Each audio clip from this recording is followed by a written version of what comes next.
அரசியல் வகுப்பினுடைய 60வது நிகழ்வு என்று. இன்றைக்கு நாம் எடுத்துக்கொண்டிருக்கிற தலைப்பு இந்திய அரசமைப்பும் அம்பேத்கர் பங்களிப்பும். அதுதான் நம்ம தலைப்பா எடுத்துக்கொண்டிருக்கிறோம்.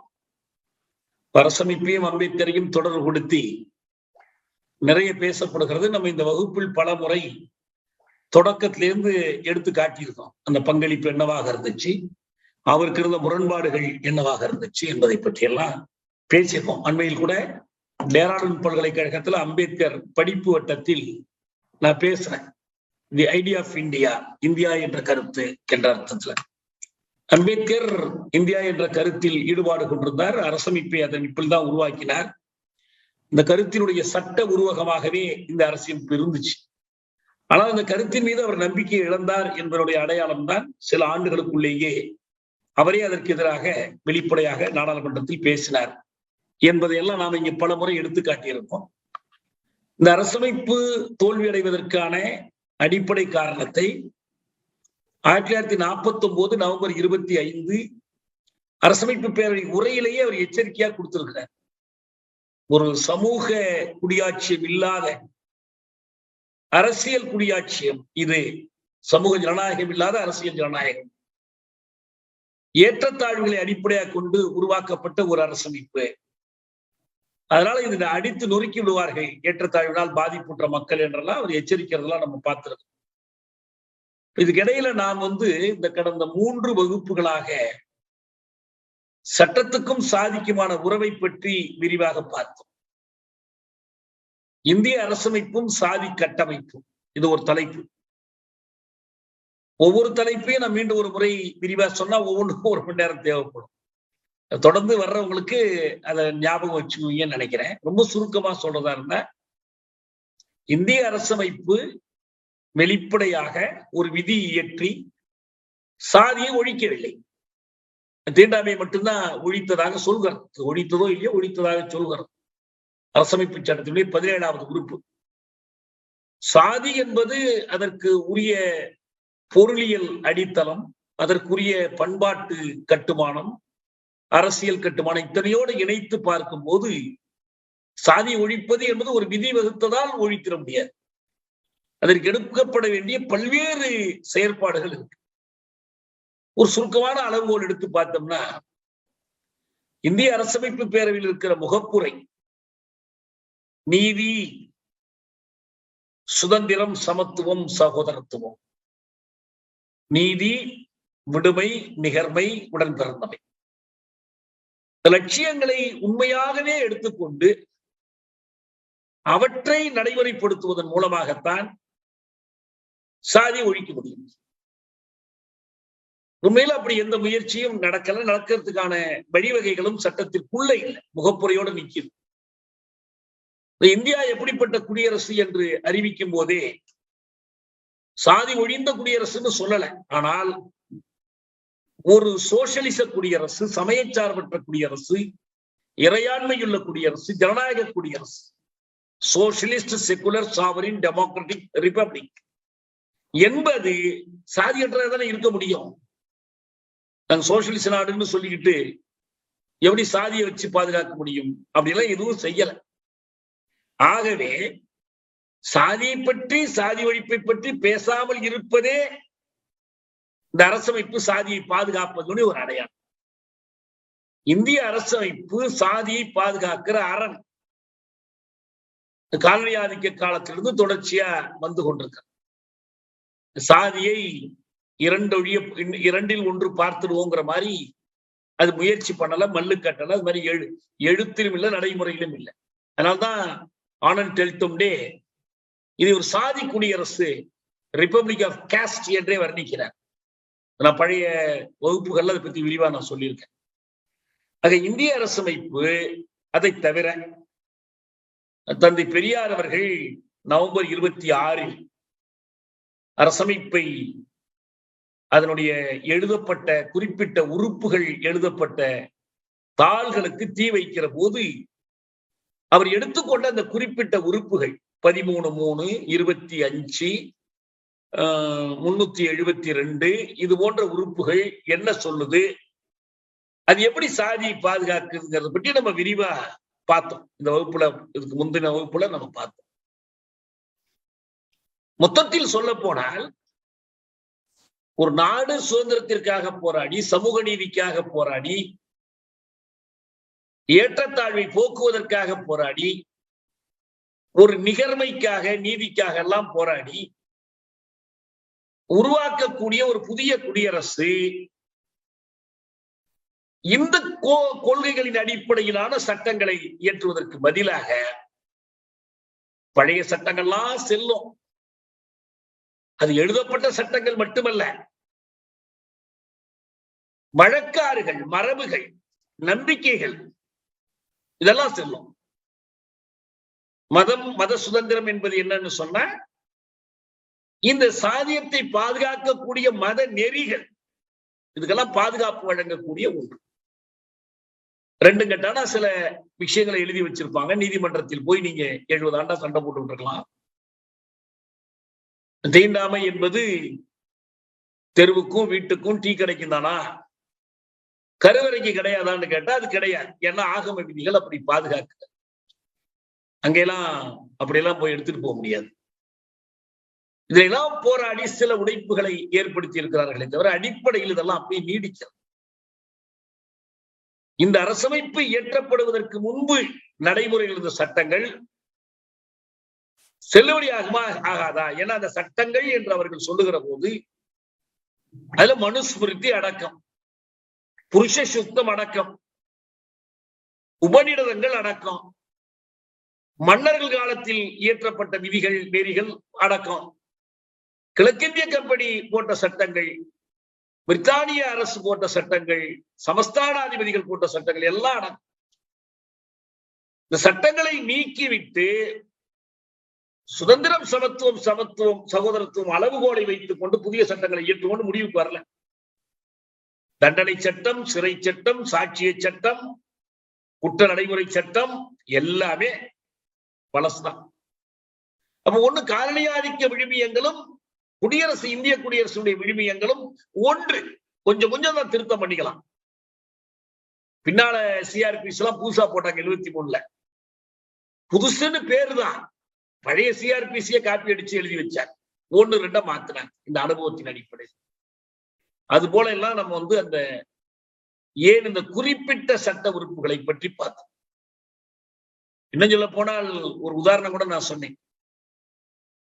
பிரைவி கவுன்சில் எனப்படுகிற பிரித்தானிய பேரரசினுடைய உச்ச அறமன்றம், நான் தமிழ்ல கோமன்றம்னு சொன்னேன். அந்த கோமன்றம் அது ஒரு தீர்ப்பு வழங்குது.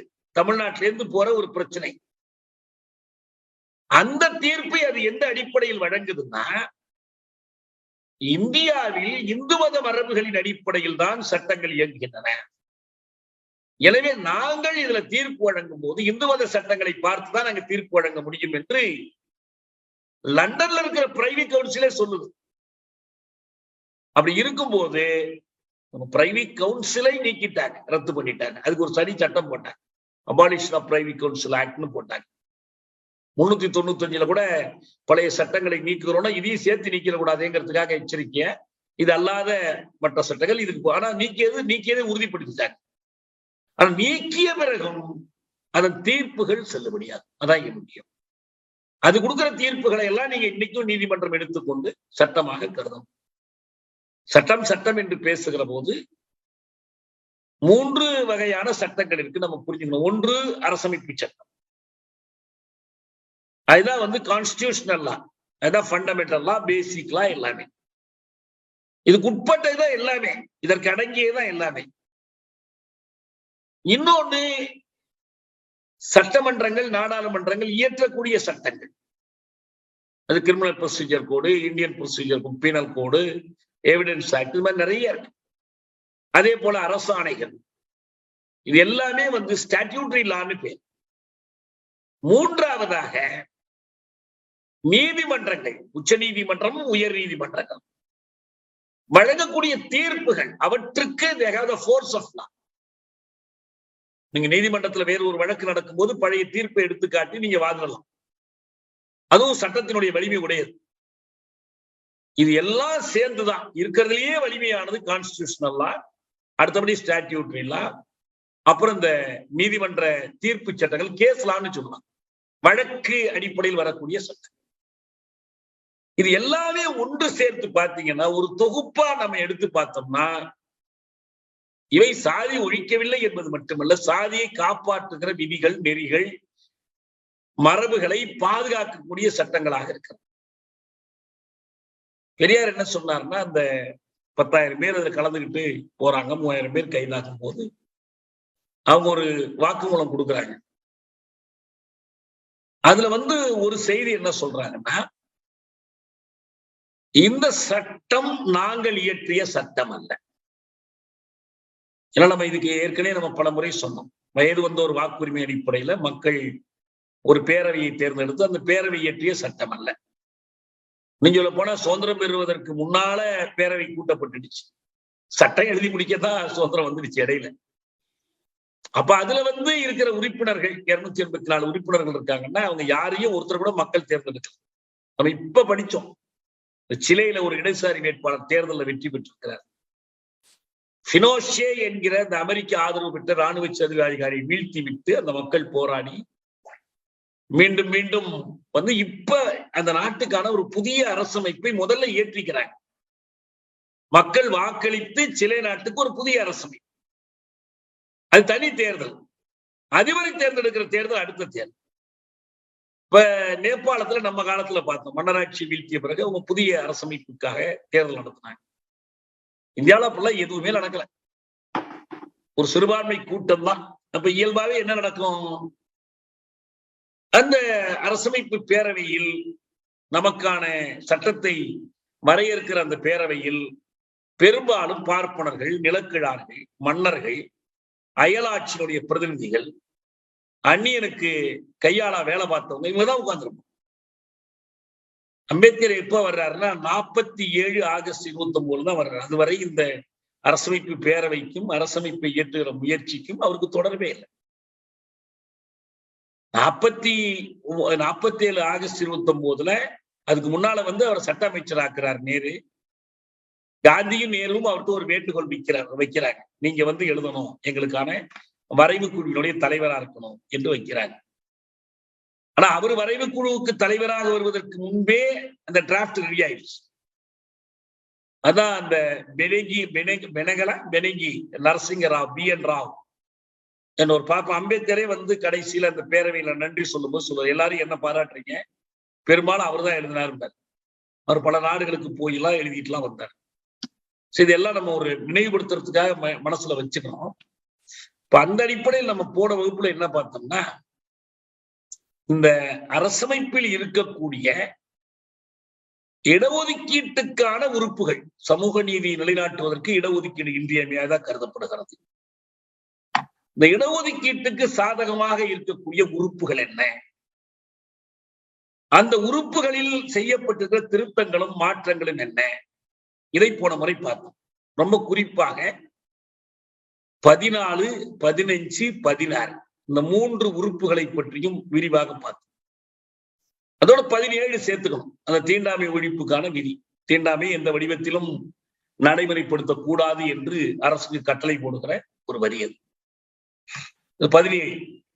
ஆனா இவை மட்டுமல்ல, இவை அல்லாத வேறு பல விதிகளும் இந்த இடஒதுக்கீட்டுக்கான விதிகள் அரசமைப்புல இருக்கு. அது ஒன்று. இரண்டாவது, அம்பேத்கர் அரசமைப்பு விவாதங்களுக்குள்ளேயும் அரசமைப்பை வரைகிற இடத்திற்கும் வந்தது தற்செயலாக நிகழ்ந்தது அல்ல. காந்தி நேரு கூப்பிட்டாங்க, ஒரு மாஸ்டர் ஸ்ட்ரோக் பை காந்தின்னு டெல்டும் டே சொல்றார். ஒரு செஸ்ல ஒரு நகர்வு, பிரமாதமான ஒரு நகர்வு, ஒரு ஃபோர்க் வைக்கிற மாதிரி அப்படி நகர்த்திட்டார் காந்தி. இவரை கொண்டாந்து உட்கார வச்சு எழுதணும். அது யாரா, அவர் தான் சேர்மன். இவரையும் ஒரு இஸ்லாமியரை தவிர பாக்கி எல்லோருமே, கோபால்சாமி ஐயங்கார்ல இருந்து எல்லாருமே அவங்க எல்லாம் பார்ப்பனர்கள். இவர் தான் தலைவர், இந்த குழுவுக்கே இவர் தான் தலைவர். ஒப்புக்கு ஒரு பதவி கொடுத்து உட்கார வைக்கிற பிரச்சனை அல்ல. அம்பேத்கர் அரசமைப்பு சட்டங்களில் மிகவும் வல்லவராக இருந்தவர். இளம் வயதிலேயே 60 நாடுகளுடைய அரசமைப்பு சட்டங்களை அவர் படித்து ஆய்வு செய்தார். இன்னும் சொல்ல போனால் சைமன் கமிஷன் வருகிற போது அதற்கு விரிவான பரிந்துரைகள், தாழ்த்தப்பட்ட மக்களை பாதுகாக்கிறதுக்கு என்ன செய்யணுங்கிறத பற்றி பரிந்துரைகள் நான் கூட கொஞ்ச நாள் முந்தி முகநூல்ல எழுதியிருந்தேன். இந்த நம்ம கொரோனா COVID-19க்காக தனியா ரூம்ல ஐசோலேட் பண்ணிக்கிறோம் பாருங்க. அம்பேத்கர் சில நாட்கள் தன்னை ஐசோலேட் பண்ணிக்கிட்டார் அந்த மனு எழுதுவதற்காக. வெளியில ஒரு ஆளை உட்கார வச்சு யாரோடையும் சந்திக்கிறதுல, யாரையும் பார்க்கறதுல அவ்வளவு அக்கறை எடுத்துக்கொண்டு அந்த வேலையை அவர் செஞ்சார். இதன் மூலம் நம்முடைய மக்களுக்கு என்னாவது கிடைக்கும். ஏன்னா சின்ன வயதிலிருந்து அவர் அந்த பாகுபாடுகள், கொடுமைகளை அனுபவித்தவர். ஒரு சிலருடைய உதவியினால் தான் அவ்வளவு அளவுக்கு அவர் படித்து போக முடியும். சின்ன சொல்ல போனா வெளிநாட்டுல போய் படிச்சுட்டு திரும்பி வந்ததற்கு பிறகு அவர் பொருளியல் படிக்கிற கல்லூரியில அவரு குடிக்கிற தண்ணிக்கு தனியா வச்சுக்குவாங்க. மற்றவர்கள் குடிக்கிற தண்ணி அவர் எடுத்து குடிக்கூடாதுன்னு தடை போடுற எப்ப ஆரம்பத்தில எல்லாம் அல்ல, படிச்சுட்டு வெளிநாடு போய் படிச்சுட்டு வந்த பிறகு அந்த மாதிரி நடந்துச்சு. அந்த ஒரு சில அப்ப இருந்த குறுநில மன்னர்கள் உதவி பண்ணாங்க, ஆதரவு கொடுத்தாங்க. அவருடைய பெரிய ஊக்கம், விரிந்தகன்ற ஒரு படிப்பாளியா பல துறை அறிவு பெறார். அமர்த்தியா சென் கொஞ்ச காலத்துக்கு முன்னால சொல்லியிருக்கார், அவரு பொருளியல்ல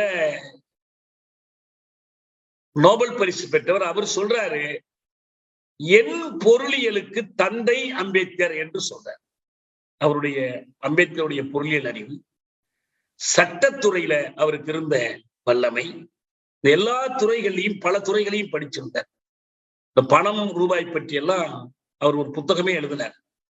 நான் மொழிபெயர்த்தேன், அந்த மொத்தமா வரக்கூடிய தொகுப்புல நான் மொழிபெயர்த்தேன். ரொம்ப ஆழமான ஒரு ஆய்வு என்பது அந்த பூனா ஒப்பந்தத்திற்கு பிறகு காந்தியும் காங்கிரசும் தீண்டப்படாத மக்களுக்கு செய்தது என்ன என்ற ஒரு நூல் எழுதினார். 9வது பாகம் நான் வெளியில போட்டாங்க, அது நான் தான் மொழிபெயர்த்து கொடுத்தேன்.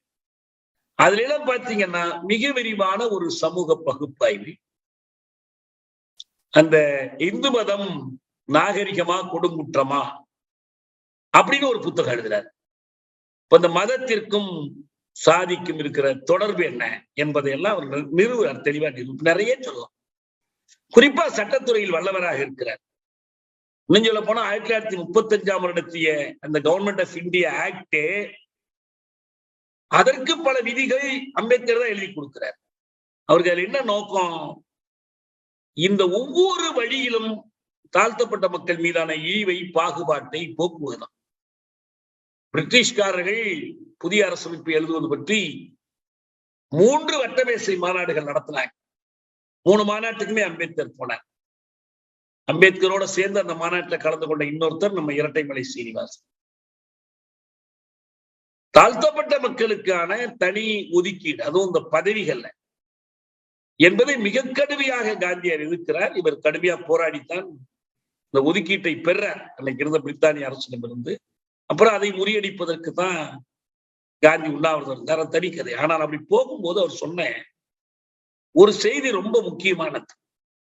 எனக்கு கூட ஒரு சில ஆண்டுகளுக்கு முன்னால அம்பேத்கர் பிறந்த நாள் அல்லது நினைவு நாள்ல இந்த மதுரையில சட்டக்கல்லூரி மாணவர்கள் என்னை கூட்டு பேச சொன்னாங்க.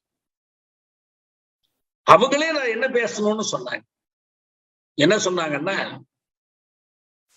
அம்பேத்கரை ஒரு சாதி தலைவராக காட்டுறாங்க, நீங்க அவர் ஒரு தேசிய தலைவர் என்பதை நிறுவனம். காந்தி தான் தேசிய தலைவர், நேரு தான் தேசிய தான், அம்பேத்கர் மட்டும் அவர் ஒரு சாதி தலைவர் அப்படின்னு. நான் சொன்னேன், அவ்வளவு நேரடியா அப்படி பார்க்காதீங்க. ஏன்னா அவர் வட்டமேசை மாநாட்டுக்கு போயிருக்கிற காலத்தில் அவரிடம் செய்தியாளர்கள் கேட்கிற ஒரு கேள்வி, நீங்கள் இந்தியாவுக்காக வந்திருக்கிறீர்களா, உங்கள் சமுதாய மக்களுக்காக வந்திருக்கிறீர்களான்னு ஒரு கேள்வி கேட்டார். அவர் சொன்னாரு, நான் என் சமுதாய மக்களுக்காகவே வந்திருக்கிறேன். அது ஒண்ணு அவருக்கு எந்த மறைவும் ஒளிவும் இல்லை. அரசமைப்பு பேரவையினுடைய அந்த தொடக்க உரையிலேயே அவர் என்ன சொல்லுவார்னா, நான் இந்த பணியை ஏன் ஏற்றுக்கொண்டேன் என்றால், என் மக்களுக்கு இயன்றதை செய்ய வேண்டும் என்பதற்காக நான் ஏற்றுக்கொண்டேன். இதுதான் உண்மையிலேயே தேசியம். எப்படி அவர் பின்னால சொல்றாரு பாருங்க, caste is anti-national. சாதி தேசத்துக்கு விரோதமானது. சாதியை பாதுகாத்துக் கொண்டு, சாதியத்தை பாதுகாத்துக் கொண்டு, நான் இந்திய தேசத்தை நேசிக்கிறேன், நான் இந்திய தேசபக்தன்னு சொல்றவனை காட்டிலும் சாதி ஒழிப்பை வலியுறுத்தி சாதி அமைப்பினால் நசுக்குண்ட மக்களுக்காக நான் பேசுகிறவன் தான். அதுதான் உண்மையான புரட்சிகர தேசியம், நீதி சார்ந்த தேசியம். அது இப்ப நம்ம ஒரு உடம்புல ஒரு காலில் அடிபட்டு இருக்கு, காலுக்கு நம்ம மருந்து போட்டுக்கிறோம். இது கண்ணுக்கு எதிரான பாகுபாடு, கைகளுக்கு எதிரான பாகுபாடு, காலிலேயே அக்கறையா இருக்கிறார் எனக்கு யாராவது சொல்லுவாங்களா? ஏன்னா காயப்பட்டு போது கால் தான். உன் உடம்பு மேல உயிர் மேல அக்கறை இருந்தால் நீ அந்த காலை தான் கவனமா பார்க்க, அது சீல் பிடிச்சிடாம பார்க்கணும், காலை துண்டிச்சிடாம பார்க்கணும். இதுதான் தேசியம் பற்றிய ஒரு புரட்சிகரமான பார்வை. அந்த அம்பேத்கருக்கு அந்த பார்வை. சாதி ஒழிப்பு தான் தேசியம் என்பது தெளிவா இருந்தார். எனவே ஒடுக்குண்ட, பாதிக்குட்ட, ஊனமுற்ற, சமூக ஊனமுற்ற அந்த மக்களுக்காக சிந்திப்பதுதான் முதன்மையா வைத்துக் கொண்டார். அப்படி ஒரு அமைப்புக்குள்ளதான் அதுவும் இருக்கணுங்கிறதுனால எல்லாத்திலையும் அவர் கவனம் செலுத்து. அதனால வேண்டி அம்பேத்கரை தற்செயலாக மாட்டிக்கிட்டதோ அல்லது தனக்கு ஒரு வேலை இல்லாம இருக்கிறோம், இப்படி ஒரு வேலை கிடைச்சா செஞ்சு கொடுப்போமே அப்படிங்கிறதுக்கெல்லாம் இல்லை. அவருடைய பணிகளின் தொடர்ச்சி தான் அவர் அரும்பாடுபட்டு உருவாக்கிய அந்த அவர் வைஸ்ராய்ஸ் கவுன்சில இருக்கும் போதே உருவாக்கிய இந்த சிறுபான்மையினருக்கான இடஒதுக்கீடு, அட்டவணை சாதிகள் அட்டவணை படங்களுக்கான இடஒதுக்கீடு, அதை இவனுக்கு கெடுத்து போட்டுருவானுங்க. எனக்கு காந்தி அதுலயே குறியா இருக்கிறார், இதை பாதுகாக்கணும், அதுக்கு நம்ம போய் இருக்கணும் அப்படின்னு நினைச்சார். அது மாதிரி இருக்கவும் செய்தார். 8 விழுக்காடா இருந்துச்சு, அதை 12 விழுக்காடாக உயர்த்த செய்தார். அதுக்கான சேஃப் கார்ட்ஸ் அவர் அடிக்கடி பயன்படுத்தக்கூடிய ஒரு வார்த்தை, to create constitutional safeguards for the reservation for SC/ST people. அரசமைப்பு சட்ட காப்பு கூறுகளை உருவாக்க வேண்டும். நீங்க இன்னைக்கும் SC/ST தவிர மற்ற பிற்பட்ட மக்களுக்கு கான்ஸ்டிடியூஷனல் சேஃப்கார்டே இல்லைங்க. நல்லா புரிஞ்சுக்கணும். நான் பலமுறை இங்க சொல்லிட்டேன். என்ன கான்ஸ்டிடியூஷனல் சேஃப்கார்டுனா, அரசுக்கு அரசமைப்பு சட்டம் நீங்கள் பிற்படுத்தப்பட்ட மக்களுக்கு இடஒதுக்கீடு வழங்கியாக வேண்டும் என்று எந்த கட்டளையும் பிறப்பிக்கல. நமக்கு பேச்சுரிமை இருக்கு, கருத்துரிமை இருக்கு, சொத்துரிமை இருக்கு, அதெல்லாம் எவ்வளவு முடியுமோ வரம்பு கட்டலாம் இருக்கு. ஆனா அந்த உரிமையெல்லாம் இருக்கு. உங்களை கேட்காம நிலத்தை எடுத்துட்டானா நீங்க கோர்ட்டுக்கு போய் வாதிடலாம், எனது அடிப்படை உரிமைகள்ல ஒண்ணு. ஆனால் இடஒதுக்கீடு அப்படிப்பட்ட உரிமை அல்ல. You don't have a right to reservation. இது நிறைய பேர் தெரியாம என்ன பண்றாங்கன்னா, நம்ம விருப்பத்தை வெளிப்படுத்துறாங்க. இடஒதுக்கீடு நம்ம உரிமை, இடஒதுக்கீடு உரிமை விட்டுக் கொடுக்க மாட்டோம். மண்டல் கூட நமக்கு சலுகை கொடுக்கவில்லை, உரிமை கொடுத்திருக்கிறது. அவர் கொடுக்கலாம், சட்டம் கொடுக்கல. அது மாதிரி ஒரு வழக்கு நடந்துச்சு உத்தரகாண்ட்ல. அவங்க போய் கேட்டாங்க, இந்த மாதிரி நாங்க இடஒதுக்கீடு எங்களுக்கு உரிமை கொடுக்கணும் அப்படின்னு. அவங்க கவர்மெண்ட் ரொம்ப தெளிவா பதில் சொன்னோம். என்ன சொன்னான்னா, அவங்களுக்கு அந்த உரிமை கிடையாதுன்னு சொன்னோம். அவங்களுக்கு அந்த உரிமை இல்லை. காட்டுங்க அரசமைப்பு சட்டத்துல பிற்படுத்தப்பட்ட மக்களுக்கு இடஒதுக்கீடு கொடுக்க வேண்டும் என்று சொல்லக்கூடிய கட்டாயம் எங்க இருக்கு? It is not mandated. என்ன சொல்றாங்கன்னா, இடஒதுக்கீடு பற்றிய எல்லா விதிகள்லையுமே என்ன சொல்றாங்கன்னா, அரசு இந்த ஏற்பாடுகள் செய்யலாம், இந்த சலுகைகளை வழங்கலாம், லாம் தான், வேண்டுமே கிடையாது. அப்ப வழங்கலாம், வழங்காமல் இருக்கலாம். யாரும் நீங்க கட்டாயப்படுத்த முடியாது. நீங்க அரசியல் வகையில மக்களை போராடி திரட்டி போராடி கூட்டணி அரசியல் அதை இதை பண்ணி நீங்க எல்லாம் கொண்டு வரலாம், செய்ய முடியுமே தவிர நேரடியாக அப்படி நீங்க அவர்களை கட்டாயப்படுத்தி அதை வாங்க முடியாது. இதுதான் இப்ப இருக்கிற சட்ட நிலை. இது எல்லாவற்றையும் மீறி தான் நான் இப்ப சொல்ல விரும்புறேன். என்னன்னா, அம்பேத்கர் சில குறிப்பிட்ட சட்டங்களை நான் அந்த பேரவையில் அந்த வரைவு குழுவில் இருப்பதன் மூலமாக அவர் சேர்த்தார், திருத்தங்கள் செய்தார், மாற்றங்கள் செய்தார். இது ஒரு பெரிய அளவுக்கு நமக்கு உதவி இருக்கு. ஒரு உதாரணத்திலிருந்து நான் ஆரம்பிக்கிறேன். பழைய சட்டத்துல அதாவது இறுதியா நிறைவேற்றப்படுகிற சட்டம் அல்லாத பழைய சட்டத்துல 12(3) ஒரு உறுப்பு இருக்கு. நம்ம இப்ப உள்ள சட்டத்துல அது 16 இருக்கு. 16(4). நான் போன முறை இந்த 16 பற்றி சொன்னேன்.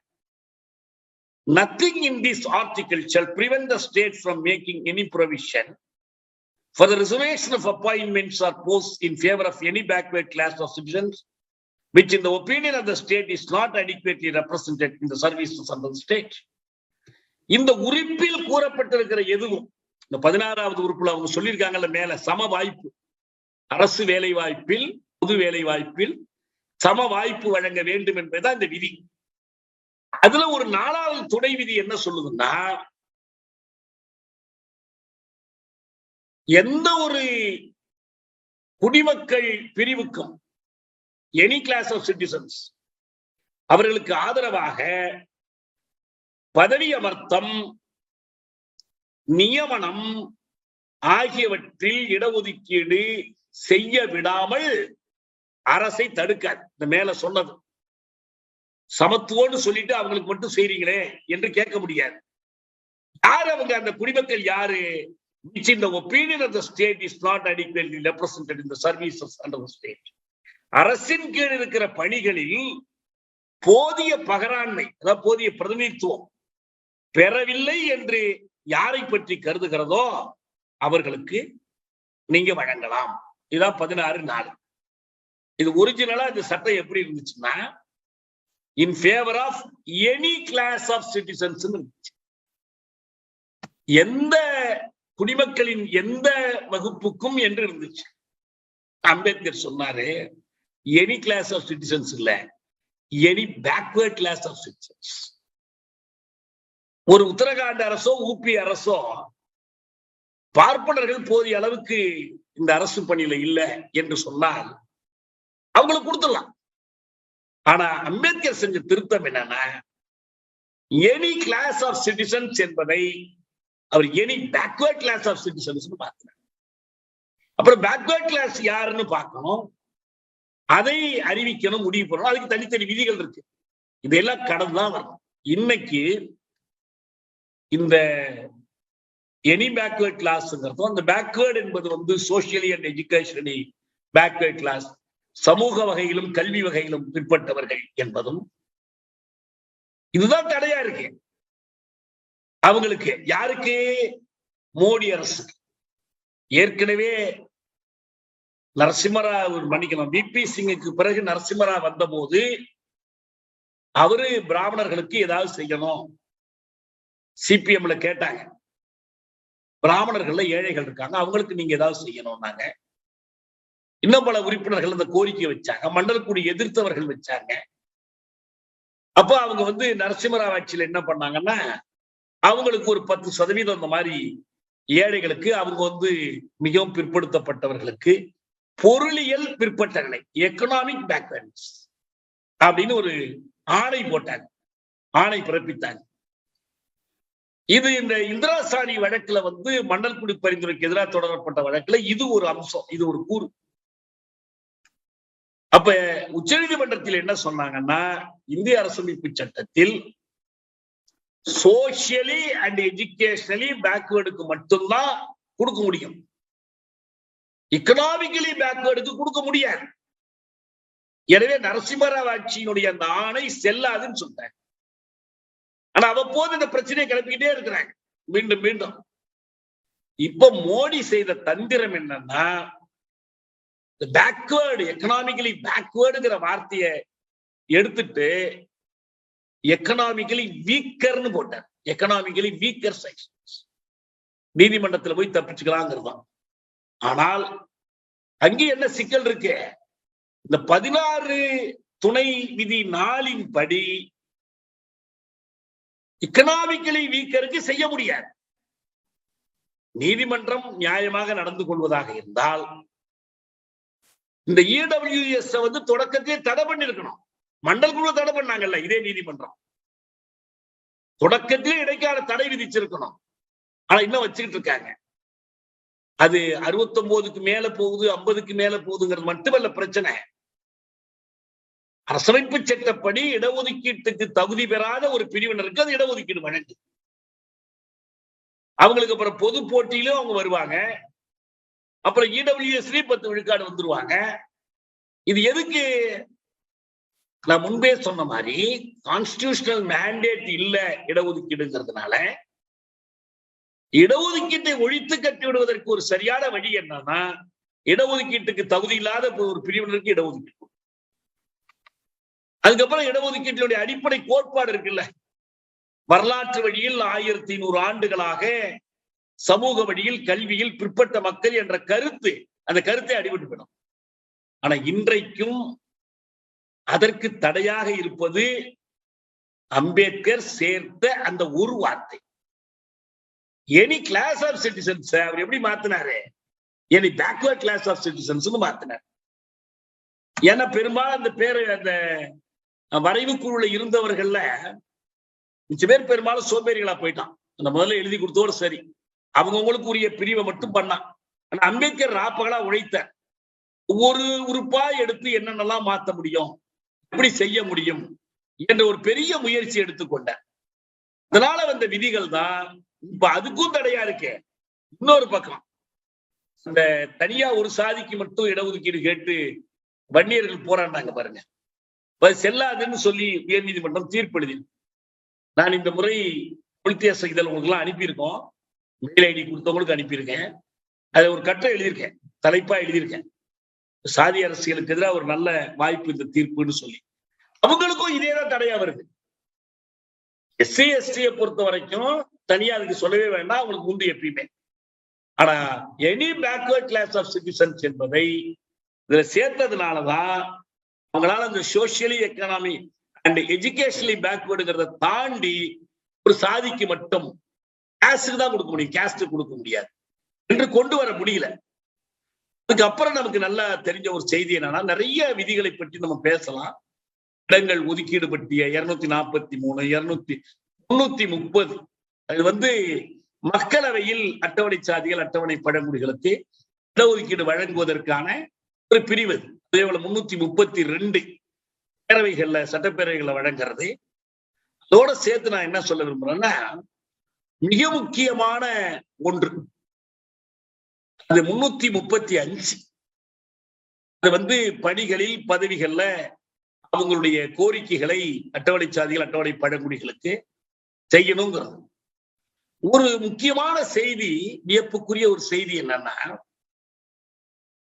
அட்டவணை பட்டியலினத்தவர்களுக்கான இடஒதுக்கீட்டை பாதுகாப்பதற்காக, அவர்களுடைய நலன்களை பாதுகாப்பதற்காக எழுதுகிற வேலையில் ஈடுபட்டேன், அவங்க கையசைச்சாங்க, நான் எழுதினேன், என்னை வாடகைக்கு அமர்த்தியது போல அமர்த்தினார்கள் என்றெல்லாம் அவர் சொன்னா கூட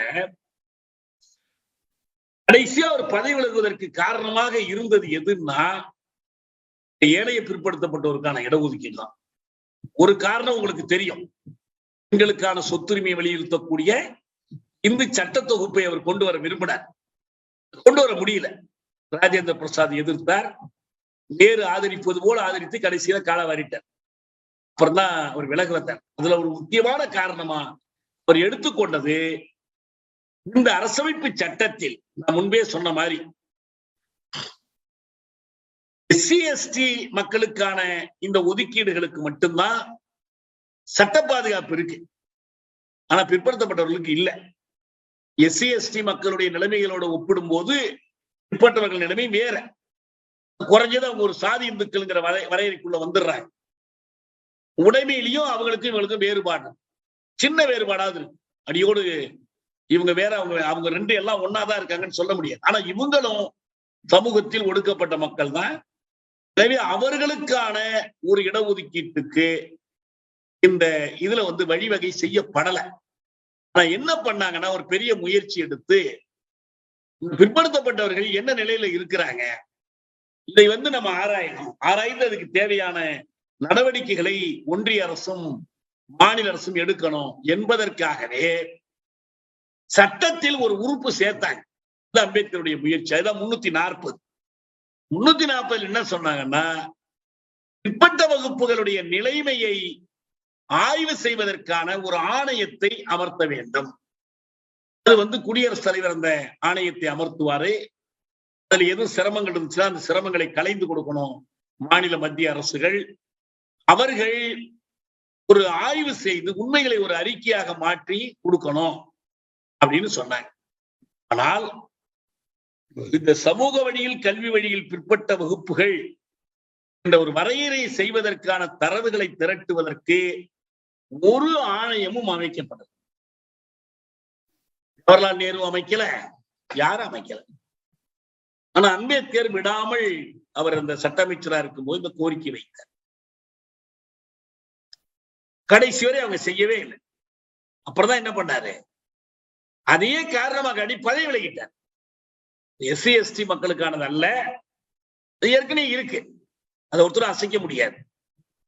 ஒன்னே ஒண்ணுதான் அவங்க என்ன பண்ணாங்கன்னா, ஒரு விதியில ஒரு காலவரம்பு நிர்ணயிச்சாங்க. காலவரம்பு நிர்ணயித்ததற்கான அடிப்படை என்னன்னா, இந்த அரசமைப்பு என்பது கொஞ்சம் கொஞ்சமா அவங்க நிலைமையை மேம்படுத்திடும்.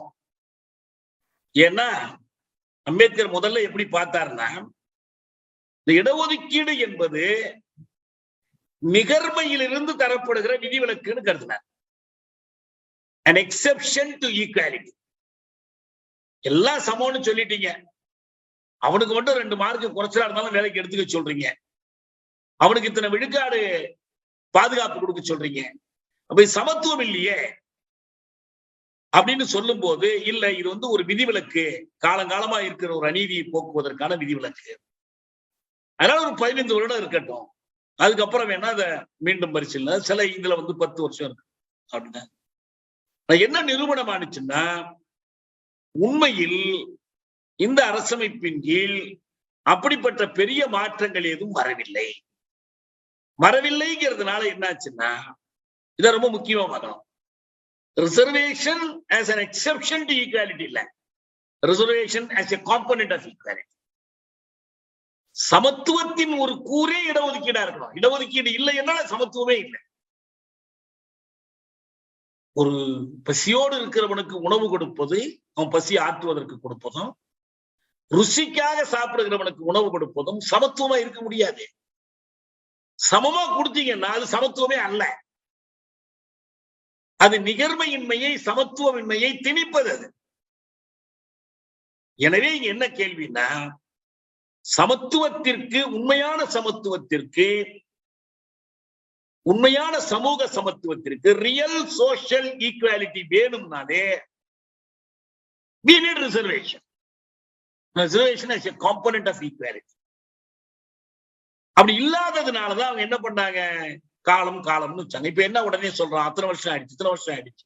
சரி, அத்தனை வருடத்தில் நீங்கள் என்ன ஆதாயம் பெற்றீர்கள், அவர்கள் என்ன ஆதாயம்? இதான் நான் மீண்டும் மீண்டும் என்ன சொல்றேன்னா, இந்த இடஒதுக்கீட்டை ஒரே மருந்தாக, சர்வரோக நிவாரணியாக அனுமான் போய் பெயர்த்து எடுத்துக்கிட்டு வந்த சஞ்சீவி பர்வதம் மாதிரி நினைச்சுக்கிட்டு இருந்தோம்னா தப்பு. பொருளியல், அரசியல், பண்பாட்டு நடவடிக்கைகளில் இது ஒன்றாக இருக்கணும். ஏன் பொருளியல் நீதி இல்லைன்னா சமூக நீதியை உறுதி செய்ய முடியாது. அப்ப இந்த நீதி இல்லைன்னா சமத்துவம் இல்லை, சமத்துவம் இல்லை என்றால் சுதந்திரம் இல்லை, சுதந்திரம் இல்லை என்றால் உடன் பிறந்த உணர்வும் இல்லை. நடைமுறை அனுபவம் எதை காட்டுது? இந்திய அரசமைப்பு தொடங்கியதிலிருந்து இந்த இடைப்பட்ட காலம் 70-72 வருஷம் கூட வேண்டாம், 90 வரைக்கும் எடுத்துக்கிடுங்க. புதுத்தாராளியம் தொடங்குவதற்கு முன்பு வரைக்குமான காலம். சொத்து குவிப்பு நடந்ததா, நடக்கலையா? சாதி ஒழிப்பில் அக்கறை கொண்ட அம்பேத்கர் சாதி ஒழிப்புக்கு வெறும் இடஒதுக்கீட்டை நம்பிட்டு இல்ல. என்ன பண்றாங்க, இந்திய அரசமைப்புல பார்ட் 4 என்று ஒண்ண சேர்க்கிறாங்க. அனைவருக்குமான கல்வி, எல்லோருக்குமான உரிமையியல் சட்டம், சுற்றுச்சூழல் பாதுகாப்பு, விவசாய பாதுகாப்பு, அருமையான விதிகள் எழுதி வைக்கிறாங்க பார்ட் 4ல. ஆனா எல்லாத்தையும் எழுதிட்டு இதெல்லாம் உங்களுக்கு உரிமை இல்லைன்னு சொல்லிடுறாங்க. They are directive principles of state policy. அரசு கொள்கையின் திசைநெறி கொள்கைகள். அது எந்த திசையில இந்த அரசு நடைமுறைகள்லாம் இருக்கணும்னு அது காட்டுது, அவ்வளவுதான். நேரடியான உதாரணம், அரசு என்ன செய்யணும்? ஏற்றத்தாழ்வு ஏற்படாத ஒரு சமூகத்தை கட்டணும். ஏற்றத்தாழ்வு வளராமல் பார்த்துக் கொள்ளணும். சொத்து குவிப்பை தடுக்கணும். அதுக்குதான் ஒரு காலத்துல monopolies and restrictive practices act எல்லாம் கொண்டுட்டு வந்தாங்க. அதெல்லாம் ஒண்ணுக்கு பயன்படல. ஏகபோகங்கள், கூடா வர்த்தக நடைமுறைகள் தடுப்பு சட்டம் என்றெல்லாம் ஒரு சட்டம் வந்துச்சு. இப்ப எல்லாத்தையும் ரத்து பண்ணிட்டாங்க. எதுவுமே இல்லை. எதுக்கு ஒப்புக்கு வேஷம் போடுவானே என்று. சொத்து குவிப்பு பன்மடங்காக பெருகி இருக்கிறது. ஏற்றத்தாழ்வு பன்மடங்காக பெருகி இருக்கிறது. ஏழ்மையின் பள்ளங்கள் மேலும் ஆழமாக போயிருக்கின்றன. வசதி படைத்தவர்கள் மேல மேல மாடியில ஏறி போற மாதிரி ஏறி போய்கிட்டு இருக்கிறாங்க. அண்ணாந்து பார்க்கின்ற மாளிகை கட்டி அதன் அருகினில் ஓலை கிடிசை கட்டி பொன்னான உலகென்று யாரும் சொன்னால் பம்பாயில அம்பானி கட்டியிருக்கிற மாளிகை பக்கத்துல இருந்துதான் அந்த பாடம். எங்கேயுமே கிடையாது. சொத்து குவிப்பை தடுக்கலன்னா இது ரொம்ப நல்லா நீங்க புரிஞ்சுக்கணும். சொத்துக்களிலான ஏற்றத்தாழ்வு சாதி கட்டமைப்புக்கான பொருளியல் அடிப்படை. அந்த பொருளியல் அடிப்படையை பாதுகாத்து அந்த அடிப்படையை மேலும் இறுக்கமாக்கி மேலும் வலுப்படுத்துவதுதான் இந்திய அரசமைப்பு. அதான் இந்திய அரசமைப்பினுடைய பணியாக இருந்தது. நடைமுறையில் அதான் செஞ்சிருக்கு. நான் முன்பே விளக்கமா சொன்னேன். இந்த சட்டத்துல எந்த விதியில போய் ஜாதியை பாதுகாக்கணும்லாம் எழுதியிருக்கு அப்படின்லாம் கேட்பாங்க. அமெரிக்காவினுடைய அரசமைப்பு 1789 அறிவிக்கப்பட்ட போது அடிமை முறையை பாதுகாக்கணும்னு அறிவிச்சாங்க. அப்பெல்லாம் ஒண்ணுமே கிடையாது. எல்லா மனிதர்களும் ஆல் மென் ஆர் கிரியேட்டட் ஈக்குவல்னு தான் ஆரம்பிச்சாங்க. பில் ஆஃப் ரைட்ஸ்ன்னு சொல்லி உரிமைகளை பாதுகாப்பதற்கான சட்டங்களை எல்லாம் நிறைவேற்றினாங்க. ஆனா என்ன இருந்துச்சு? அடிமை முறை 70 ஆண்டுகள் நீடித்தது. ஆப்ரஹாம் லிங்கன் வந்து தெற்கு கான்ஃபெடரேட் அரசுகளோட போர் நடத்துகிற வரைக்கும் அது நீடித்தது. அப்புறம் தான் அபாலிஷன் ஆஃப் ஸ்லேவரி ஆக்டே வருது.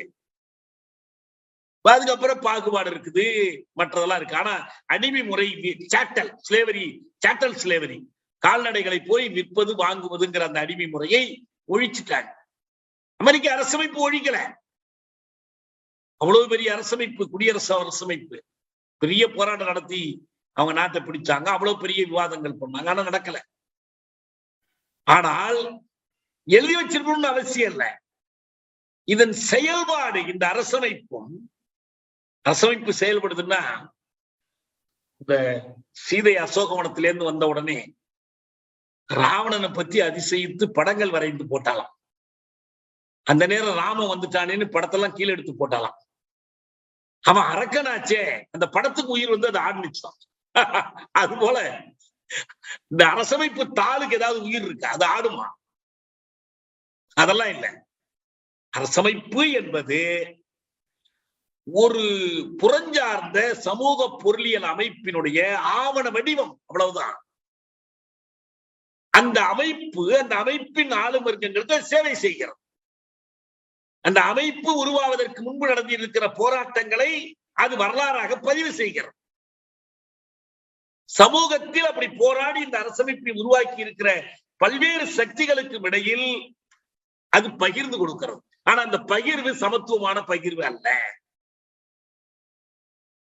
அது வகுப்புகளுக்கு இடையிலான ஏற்றத்தாழ்வான பகிர்வு, சமயங்களுக்கு இடையிலான ஏற்றத்தாழ்வான பகிர்வு, சாதிகளுக்கு இடையிலான ஏற்றத்தாழ்வான பகிர்வு.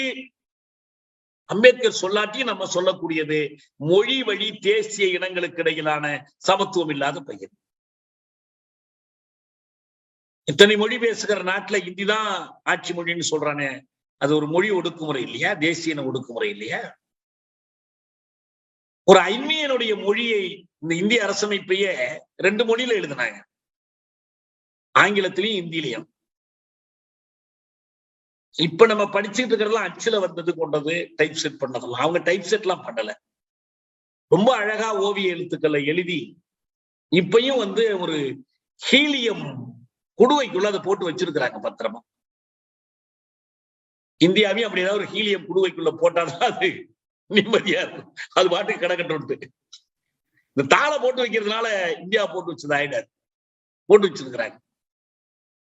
இந்த புறநிலையில் அந்த சமூக அமைப்பு என்பது சாதி ஒழிப்புக்கான அடிப்படைகளை அது நிறைவேற்றவில்லை. இந்த போராட்டத்தில் நமக்கு கிடைத்த பங்காக இந்த 14வது உறுப்பில் சமத்துவம், 15வது உறுப்பில் பாகுபாடின்மை, 16வது உறுப்பில் போதிய பிரதிநிதித்துவம் இல்லாதவர்களுக்கான அரசு வேலை வாய்ப்பு, 17வது உறுப்பில் தீண்டாமை ஒழிப்பு, அப்புறம் 21வது உறுப்பு உண்மையிலே ரொம்ப முக்கியமான உறுப்பு இந்திய அரசமைப்பு சட்டத்தில். அது ஆன் பேப்பர் நடைமுறையில் பயன்படுதோ இல்லையோ, ஆனா நம்ம இன்னைக்கு ஒரு பிரச்சனை ஹைகோர்ட்ல போய் கேஸ் போடுறோம், அதுதான் லிபர்ட்டி. நம்ம வழக்கறிஞர்கள் உட்பட லிபர்ட்டினா பர்சனல் லிபர்ட்டினா தனி மனித சுதந்திரம்னு மொழிபெயர்க்கிறார். இல்ல இண்டிவிஜுவல் ஃப்ரீடம் அல்ல. இந்த லிபர்ட்டிக்கு வேற ஒரு அர்த்தம் இருக்கு. அது என்ன பொருள்? அது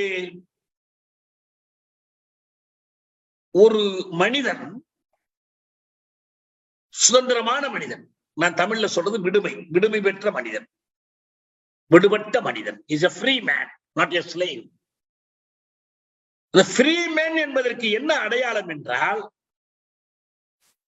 அவனுடைய கைகால்கள், அவனுடைய கண், அவனுடைய காது, அவனுடைய ஐம்புலன்கள், அவனுடைய மூளைத்திறன், அவனுடைய கலை, அவனுடைய விளையாட்டு எல்லாமே யாருக்கு சொந்தமா இருக்கணும்? அவனுக்கே சொந்தமா இருக்கணும்.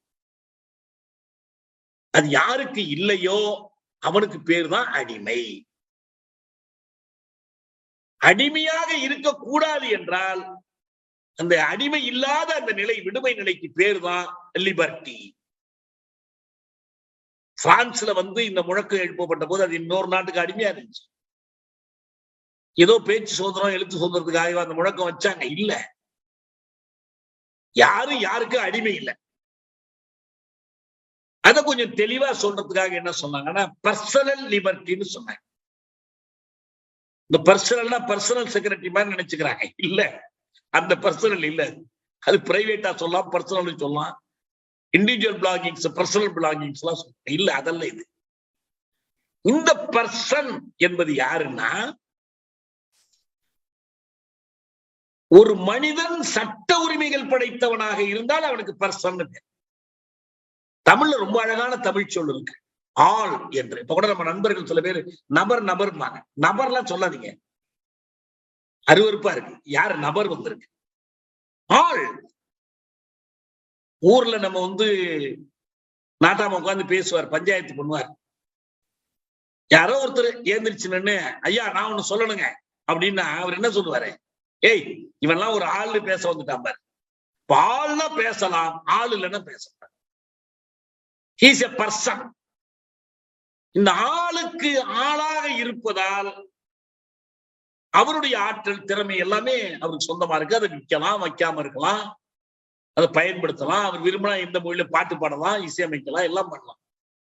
அந்த சுதந்திரம் ஆளுடைமை சுதந்திரம், ஆள்வகை தன்னுரிமை, தான் தனக்கு சொந்தமாக, தான் தனக்கு உரிமையாக இருப்பது, அதுதான் தன்னுரிமைன்னு பேர். வேற எதுக்கோ தப்பா பயன்படுத்திட்டார்.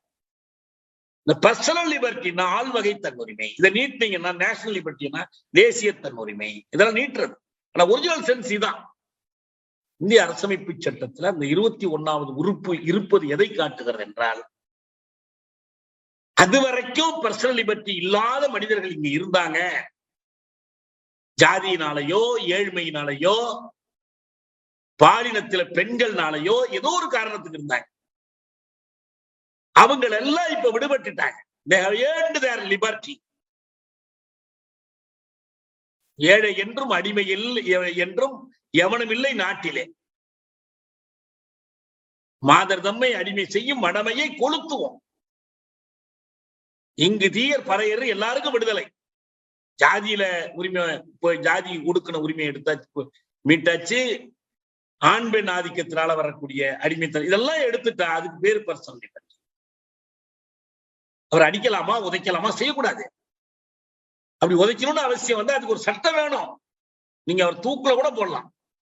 But according to the procedure established by law, சட்டம் ஒரு நடைமுறையை வகுத்து கொடுத்தால் அதன்படி செல்லலாம். அந்த சட்டம் எப்படிப்பட்டதாக இருக்கணும்? முதல்ல சொன்னாங்க சட்டம் இருந்தா போதும். மேனகா காந்தி வழக்குன்னு ஒரு வழக்கு நடந்துச்சு. அதுல சொன்னாங்க அரசாங்கம் எதை வேணாலும் ஒரு சட்டமா போட்டுக்கலாம். வேளாண் சட்டங்கள் போட்டாங்கல்ல மோடி எல்லாம், பார்லிமெண்ட்ல மெஜாரிட்டி இருந்தா எதை வேணாலும் சட்டம் போட்டுக்கலாம். அதனால நாங்க சட்டம் போட்டோம், எனவே உரிமை அப்படி சொல்லக்கூடாது.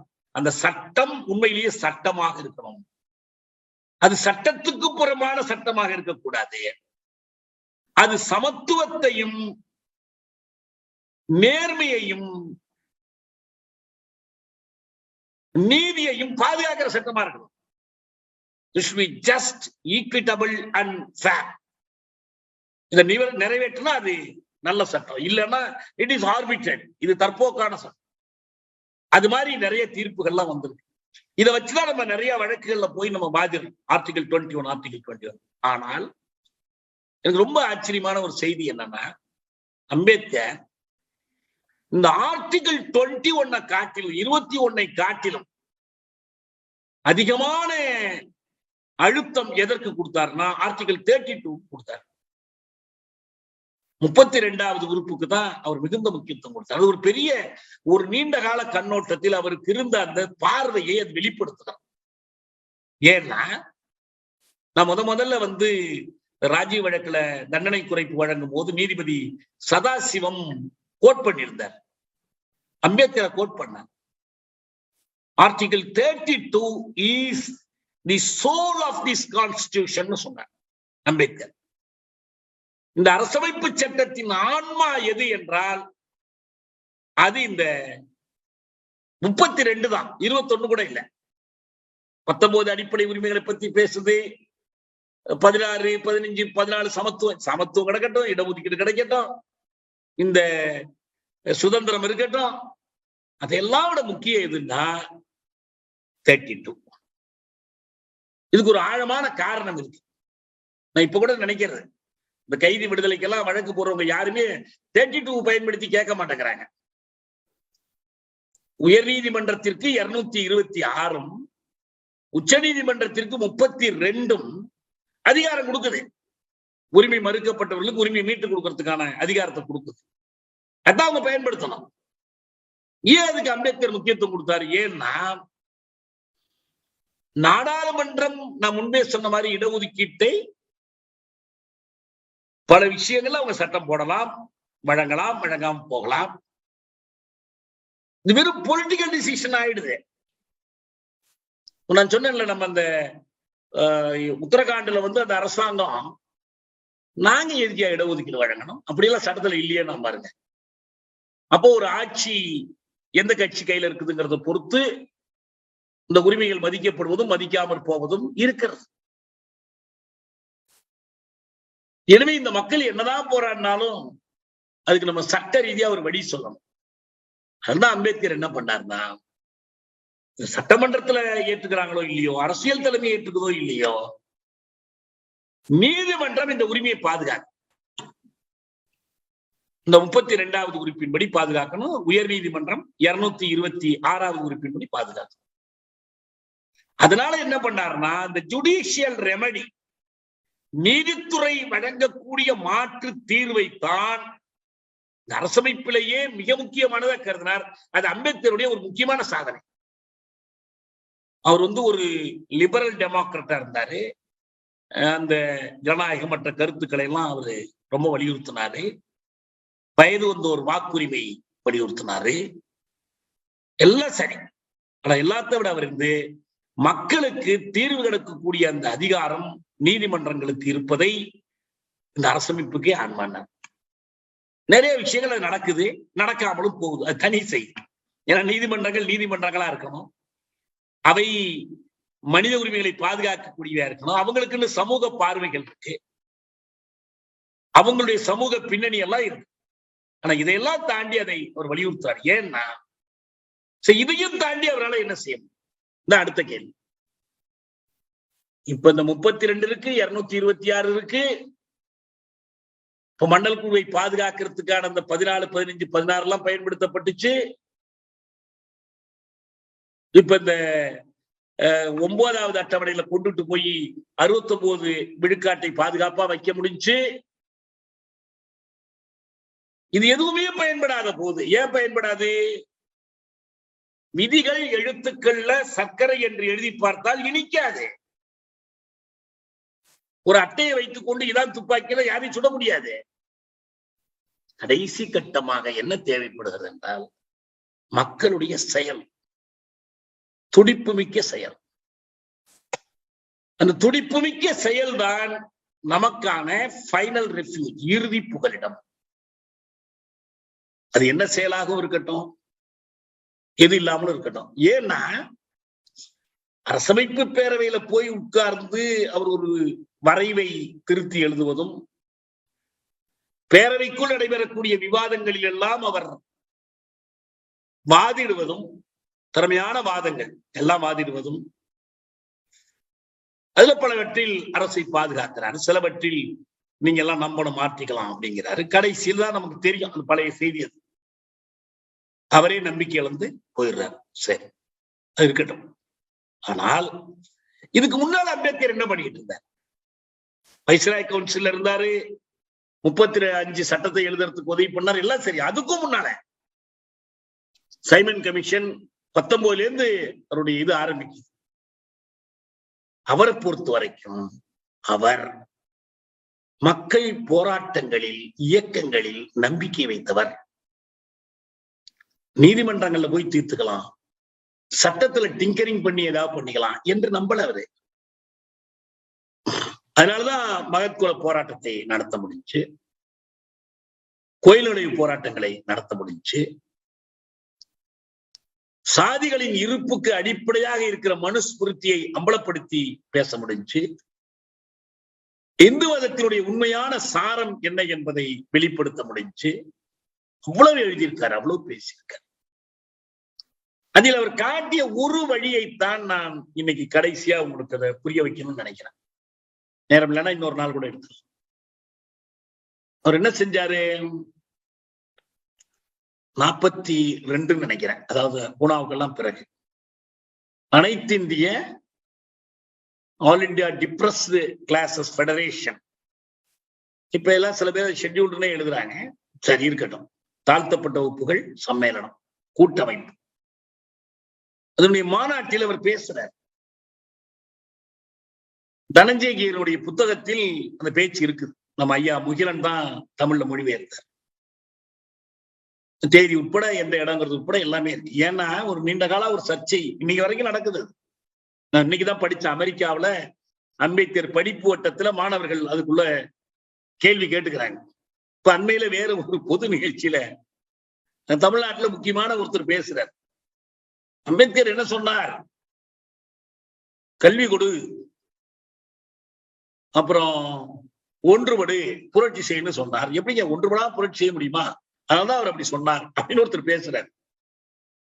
ஆனா அந்த முழக்கம் இடம்பெறுகிற ஒரே ஒரு உரை அந்த அனைத்து இந்திய தாழ்த்தப்பட்ட மக்கள் பேரவை தான், கூட்டமைப்பு தான். என்ன சொல்றாரு அவரு? யாரை நோக்கி பேசுறாருன்னா, இந்த அமைப்பை கட்ட வேண்டிய அமைப்பாளர்கள், இந்த கேடர், அந்த அணிகள், ஊழியர்கள், நாம் ஒரு பெரிய காரியத்தை கையில் எடுத்திருக்கிறோம், நமக்கு வலிமை இல்லை, கொஞ்சமா இருக்கிறோம், ஆதரவு இல்லை, எல்லாம் நீங்க சோரக்கூடாது. நீ ஒரு பேர் இயக்கமாக கட்ட வேண்டும் என்றால் அதுக்கான வழியை நான் சொல்லுகிறேன். அந்த வழியை அவர் சொல்றார். அந்த இடத்துலதான் என்ன முழக்கத்தை கொடுக்கிறாருன்னா,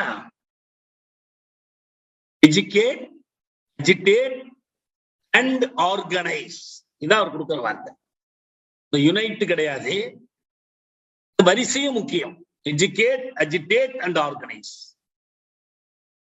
அப்ப நீங்க படிக்கிறத பத்தி அவர் சொல்ல, மக்களுக்கு அரசியல் கல்வி புகட்டுங்கள், ஒரு ஊழியர்களுக்கு புகட்டணும். அரசியல் கல்வி இல்லைன்னா ஒண்ணுமே பயன்படாது. அடுத்தது என்ன பண்ணணும்? அஜிடேட் பண்ணணும். நம்ம தமிழ்ல இந்த டெமான்ஸ்ட்ரேஷன், அஜிடேஷன் எல்லாம் ஒரு தவறாவே சொல்லி நம்ம பழக்கப்பட்டுட்டோம். டெமான்ஸ்ட்ரேஷன் ஆர்ப்பாட்டம், கெமிஸ்ட்ரி லேப்ல டெமான்ஸ்ட்ரேஷன் உண்டு, அது என்ன ஆர்ப்பாட்டமா? ஒரு செயல் விளக்கம், அதான் டெமான்ஸ்ட்ரேஷன். நம்ம பயன்பாட்டுல அப்படி கொண்டு வந்துட்டோம். அஜிடேஷன் என்ன? கிளறது. கிளறுவது என்றால் கிளர்ச்சி செய்தல், தூண்டுதல், கிளர்ந்து எழச் செய்தல், இதுதான் கிளர்ச்சி. இந்த அர்த்தத்தில் தான் கிளர்ச்சி. நம்ம போய் கலெக்டர் ஆஃபீஸ் பக்கத்துல இருந்து ஆர்ப்பாட்டம் பண்ணிட்டு வந்து அதுதான் அஜிடேஷன், கிளர்ச்சின்னு சொல்லிட்டு இருக்கோம். இல்ல, இந்த மூன்றையும் அவர் வரிசையா ஊழியர்களுக்கான கட்டளையா கொடுக்கிறார். நீங்க போங்க, மக்கள்கிட்ட செல்லுங்க, அந்த மக்களுக்கு எஜுகேட் பண்ணுங்க, கல்வி கொடுங்க, அரசியல் கல்வி கொடுங்க. ஏதோ எண்ணும் எழுத்தும் அல்ல, அரசியல் கல்வி கொடுங்க. இரண்டாவது, அவர்களுக்கு உணர்வு ஊட்டி, உணர்ச்சியூட்டி, கிளர்ச்சியூட்டி பேசுங்க அவங்கள்ட்ட. அதுக்கான அறிக்கைகள் கொண்டு வாங்க, வெளியீடுகளை கொண்டுட்டு வாங்க. வெறும் ஏதோ பரீட்சை எழுதுறதுக்காக அறிவூட்டுறது அல்ல அது. இப்ப அறிவூட்டணும், உணர்வூட்டணும். இப்ப கடைசி என்ன பண்ணணும்? அவர்களை அமைப்பாக சேர்க்கணும். இப்ப நம்ம தோழர்கள் இதுல ரொம்ப நாளா பேசிட்டு இருக்கனால இப்ப எல்லாம் என்ன எழுதுறாங்கன்னா, அறிவூட்டி, உணர்வூட்டி, அணி திரட்டு. இந்த அமைப்பாக்குதல் என்பது அணி திரட்டு. என்ன ஒண்ணுன்னா, இது அம்பேத்கருக்கு முன்னாலேயே வேறு சில அமைப்புகள் இது போன்ற முழக்கங்களை கொடுத்துக்கிட்டு இருந்தாங்க. அவர் ஒன்னும் அம்பேத்கர் நான் கண்டுபிடிச்செல்லாம் சொல்லல. அவர் இந்த முழக்கத்தை கொடுக்கிறார். ஒரு படமே இருக்குது என் கையில. அந்த ஒரு புத்தகம் அப்ப போட்டாங்க, சோசியலிஸ்ட் லீக்னு சொல்லி ஐரோப்பாவில். அதனுடைய மைய முழக்கமே இந்த எஜுகேட், அஜிடேட், ஆர்கனைஸ் தான். மைய முழக்கமாவே அதை கொடுக்குறாங்க. 42 அம்பேத்கர் சொல்றாரு. இவங்க அதுக்கெல்லாம் முன்னால சொல்றாங்க, அந்த முழக்கமா கொடுக்குறாங்க. அதுதான் ஒடுக்கப்பட்ட மக்களுக்கான வழி. கல்வி கொடுத்து அவர்களை கிளர்ச்சியூட்டி அவர்களை அமைப்பாக திரட்டணும். கார்ல் லீப்னிட்ஸ்னு சொல்லி ஜெர்மன் புரட்சியுடைய ஒரு பெரிய தலைவர் இருந்தார், கொலை செய்யப்பட்டார் ஜெர்மானிய புரட்சியின் போது. அவர் ஒரு முழக்கம் ஜெர்மன்ல கொடுக்கிறார், ஸ்டடி ரென், ப்ரொபகேண்டி ரென், ஆர்கனைசி ரென் அப்படின்னு சொல்றது. கற்றுக்கொள் அல்லது கற்றுக்கொடு, அப்புறம் பரப்புரை செய், அப்புறம் அமைப்பாக திரட்டு. 1887 அவர் இந்த முழக்கத்தை கொடுக்கிறார். ரொம்ப கடைசியா பாத்தீங்கன்னா லெனின் சொல்லுவார்,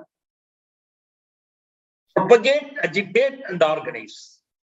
பரப்புரை செய், கிளர்ச்சி செய், பிரகடனம், அமைப்பாக திரட்டு. இந்த ஆர்கனைஸ்ங்கிறது ரொம்ப முக்கியமானது. ஏதோ ஒன்று வர்றதில்ல, கண்ணை போட்டுக்காம எல்லாம் ஒண்ணு சேர்ந்து இருக்கிறது இல்ல, அமைப்பா திரட்டினால்தான் முடியும்.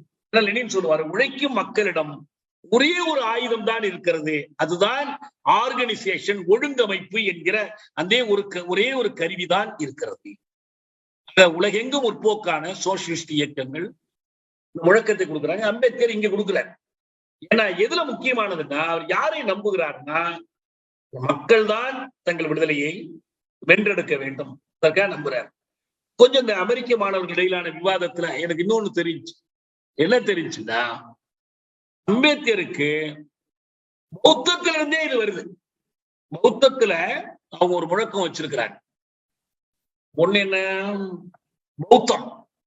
2 தம்மம், 3 சங்கம். பௌத்தம், தம்மம், சங்கம்.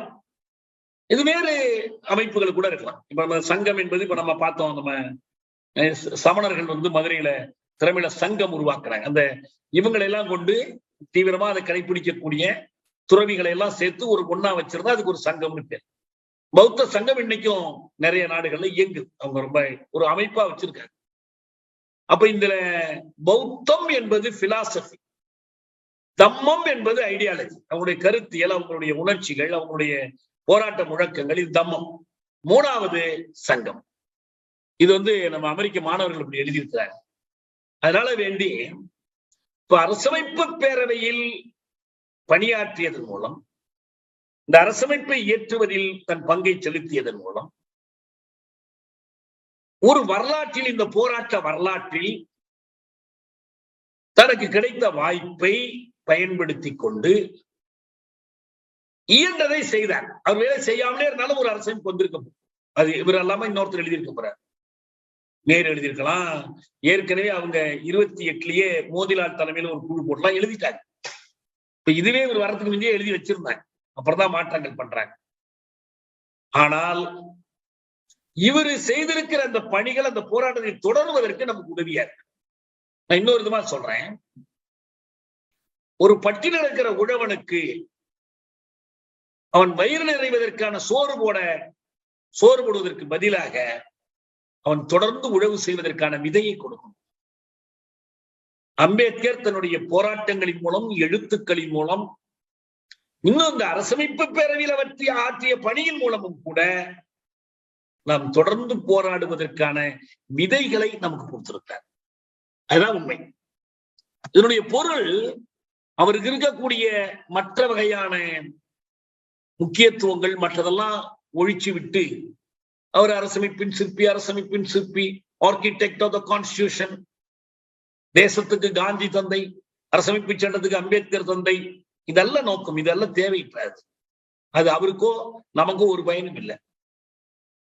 நான் மீண்டும் சொல்றேன், பலமுறை நான் சொல்லியிருக்கிறேன், நம்முடைய அரசியல் மக்கள் சார்ந்த அரசியலாக இருக்கு. It should be people oriented. நான் உங்கள்கிட்ட ஒரு வகுப்பு நடத்துறேன். 2 வகை இருக்கு. ஒண்ணு என்ன, உங்கள் புரிதலை மையப்படுத்தி அதுக்கு ஏற்ற மாதிரி நான் வகுப்பு நடத்துறது ஒரு முறை, ஸ்டூடெண்ட் ஓரியன்டட், சைல்டு ஓரியன்டட். இன்னொன்னு என்ன முறை இருக்கு, எனக்கு தெரிஞ்ச நான் கூட்டிட்டு போயிடுறேன், இது டீச்சர் ஓரியன்டட்.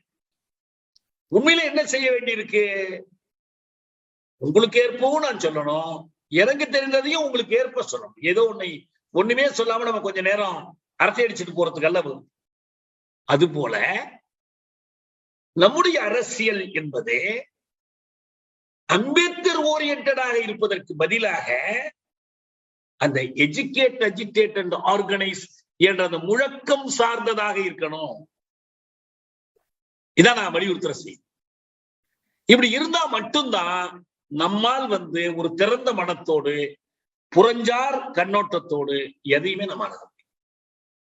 அந்த பழக்கம் நமக்கு வரணும். அதைதான் நாங்க என்ன சொல்றோம் எங்க இயக்கத்துல, அறிவியல் கண்ணோட்டம், கொள்கை பற்று, உழைப்பார்வம், ஈக நெஞ்சம், அமைப்பு கட்டுப்பாடு, இந்த 5 குணங்களையும் கொண்டவர்களை கொண்டுதான் நாம் சமூக நீதிக்கான போராட்டத்தில், விடுதலைக்கான போராட்டத்தில் வெல்ல முடியும்.